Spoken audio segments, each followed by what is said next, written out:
He solidified a roster spot with the Philadelphia Eagles in 1967, where he spent 3 seasons before being traded to the Lions in 1970. It's October 24th, 1971, and the roar of the crowd in Tiger Stadium is deafening. The Detroit Lions are fighting hard in the final minutes of the game, trailing 28-23 against the Chicago Bears. The atmosphere is thick with tension, the kind of electric energy that fills the air before a pivotal moment.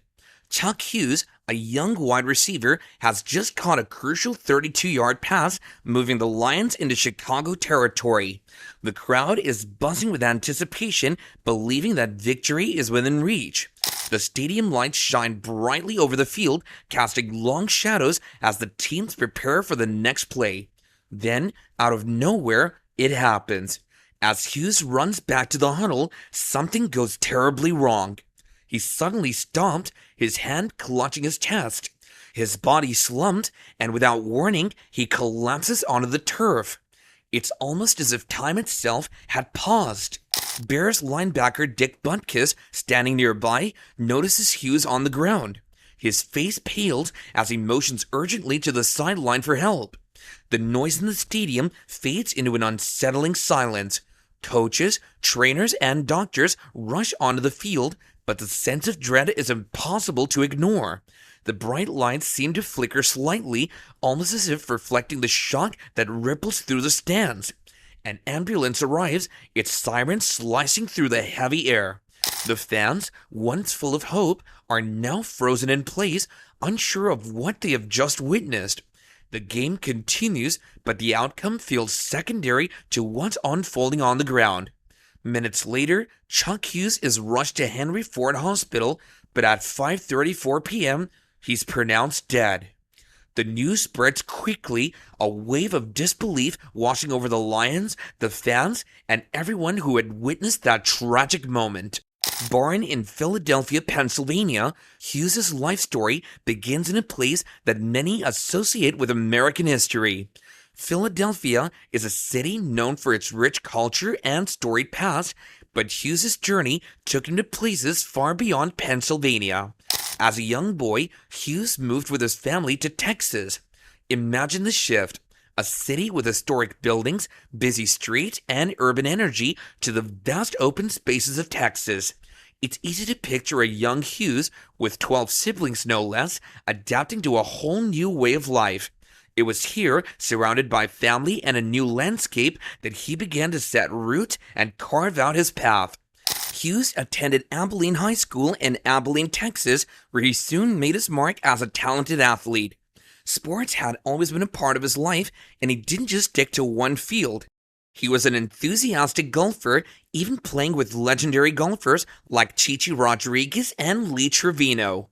To have the opportunity to play with such iconic figures in golf speaks to his skill and dedication. It's easy to imagine the confidence he must have gained from playing alongside these giants of the sport. It gave him a level of recognition and surely set a solid foundation for his athletic future. Hughes' high school success led him to play college football for the Texas Western Miners, now known as the University of Texas at El Paso Miners. Texas Western was a place where he truly started to shine and where his name would be etched into football records for years to come. Playing college football is a dream for many athletes, but Hughes didn't just play, he made history. In fact, many of his records still stand, which is a testament to his skill and impact on the game. One of his standout performances was in 1965 against North Texas State, where he achieved an incredible 401 all-purpose yards in a single game. To put that into perspective, 401 yards is an extraordinary amount achieved only by the most elite players. Hughes also holds the record for the most yards per reception in a single game, with a mind-blowing 34.9 yards set during the same game against North Texas. This impressive feat also happens to be an NCAA record, cementing his legacy on a national level. Another notable moment in Hughes' college career was when he caught 17 passes in a single game against Arizona State in 1965. Such a performance would have made Hughes a star to watch, as it's not just about raw stats, it's also a testament to his stamina, focus, and ability to keep performing even as the game goes on. Beyond individual games, Hughes' overall stats were remarkable. In the 1966 season, he racked up 2,044 all-purpose yards, the second most in Texas Western's history. And in 1965, he achieved an average of 204 all-purpose yards per game, a record that stands to this day. For his entire college career, he averaged 132 all-purpose yards per game, placing him second in Texas Western's history. And when it comes to touchdowns and receiving yardage, he ended his college career with 19 receiving touchdowns and 2,882 receiving yards, ranking him among the best in Texas Western's history. Hughes' accomplishments didn't go unnoticed. In 2006, he was inducted into the UTEP Athletics Hall of Fame, an honor that reflects not only his statistics, but also his importance to the history of the program. Being inducted into a Hall of Fame isn't just about numbers, it's a recognition of one's lasting impact and influence on a team or community. After college, Hughes took the leap to the professional level. In 1967, he was selected to the fourth round of the NFL draft by the Philadelphia Eagles, the same team from his hometown. It must have felt like a full circle moment to go from the streets of Philadelphia to the Texas field, only to be drafted back to his roots in the NFL. However, his NFL career would be a bit different from his college days, where he was used to being a top performer on the field. During his time with the Eagles, Hughes primarily played on special teams, and although listed as a wide receiver, he didn't get as much time on the offense. He played with the Eagles for 3 seasons, learning and contributing in whatever way he could. His time as a wide receiver saw limited action, mostly because he was kept as a backup player. But Hughes wasn't one to give up easily. He knew his role on the team and made sure he played it well. He understood the importance of every play, even those not in the spotlight.